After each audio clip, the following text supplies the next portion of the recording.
just as a side note, Arthur is the father of one of our favorite auxiliary members, Brooke. Oh, there she is, right there. Take her picture. Look at that. Thank you, everyone. You're welcome. Don't miss the election, Brooke. Okay, do we have a motion for acceptance of our new candidate? So moved. Second. Yay! All those in favor? Yeah! Louder. Louder still. All right, obviously the new candidate has been voted in. Sergeant at Arms, bring the candidate to the podium. Hey, get him up there. There we go. All right. Yeah.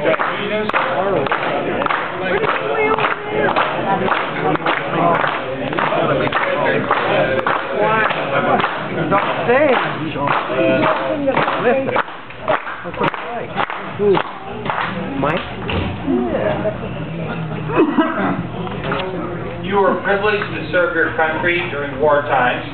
Because of this service, you are today privileged to join the great service organization of the American Legion. Unlike the armed forces of the United States, in which you served, there is no distinction of rank among us. We are composed of members of every race, religion, occupation, and political conviction. We maintain a strict neutrality on all questions concerning religion, politics, and industrial strife.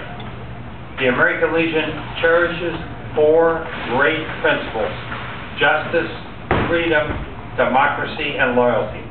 We are pledged to serve the disabled, the distressed, the widowed, and the orphan. We are devoted to service to the community, state, and nation. Are you now ready and willing to obligate yourself as expressed in the preamble of the Constitution of the American Legion? All members will stand while the candidate is being obligated.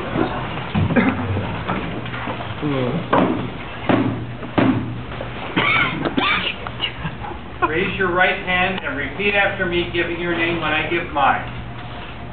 I, Bill McTaggart, I, Arthur Dammkoehler, do solemnly pledge myself do solemnly pledge myself to uphold and defend to uphold and defend the Constitution of the United States of America, the Constitution of the United States of America, to maintain law and order, and law and order, to foster and perpetuate to foster and perpetuate a 100% Americanism, American, to preserve the memories preserve the memories and incidents and influence of our associations of our association in the Great Wars, in the Great War, to inculcate and advocate a sense of individual obligation a sense of individual obligation to the community, state, and nation, to the community, state, and nation, to combat the autocracy to combat the apostasy of both the classes and the masses,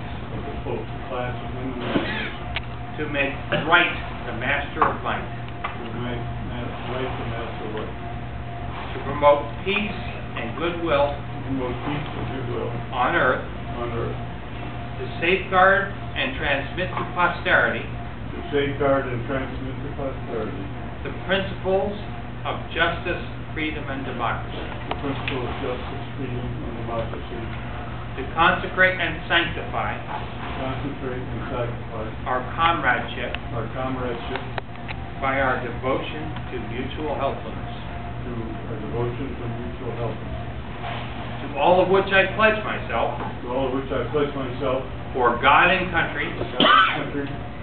I am not a member I am not a member, and do not subscribe do not subscribe to the principles to the principles of any group opposed to our form of government. to any organization opposed to our principles of government.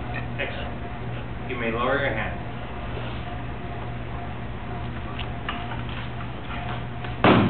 Chaplain will now address the new member.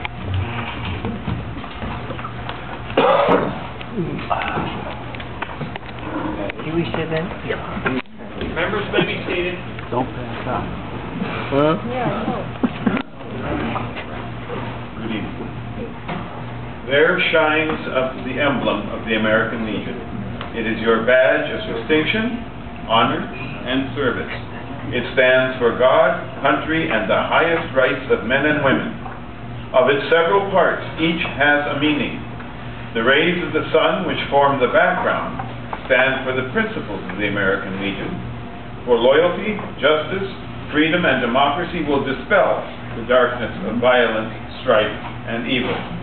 The two gold rings around the field of blue, bearing our name, typify two of our four main objectives: rehabilitation of our sick and disabled comrades, and the care for the children and youth of America. Within the rings is placed a wreath for remembrance of those who died that liberty might live. Upon the wreath is set a star, reflecting the glory of victory and our promise to the world of the perpetuation of the cardinal principles of the American Legion.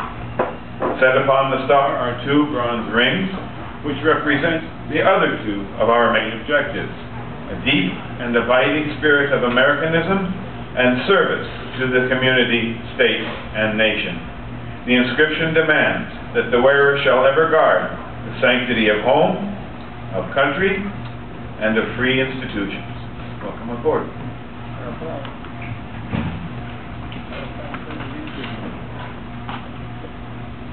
Please about face and salute your new comrades.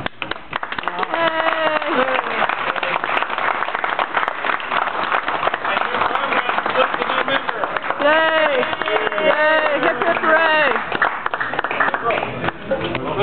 Okay, well let's... Yeah, Brooke, why don't you come on up here? Okay, just a All right, sec. it's our custom for the new member to address the membership. Please tell us something about yourself. You pick what you want to say. All right. Block the whole stage. Good evening. I served in World War II in the infantry, in the 75th Division, and we went into Europe into combat. And I fought mainly in the Battle of the Bulge. Was evacuated after a number of incidents with frozen frostbite, frozen feet, things like that back to England. And right now have been involved with the Disabled Americans organization, and incidentally I was a commander of Post 43 in Seattle.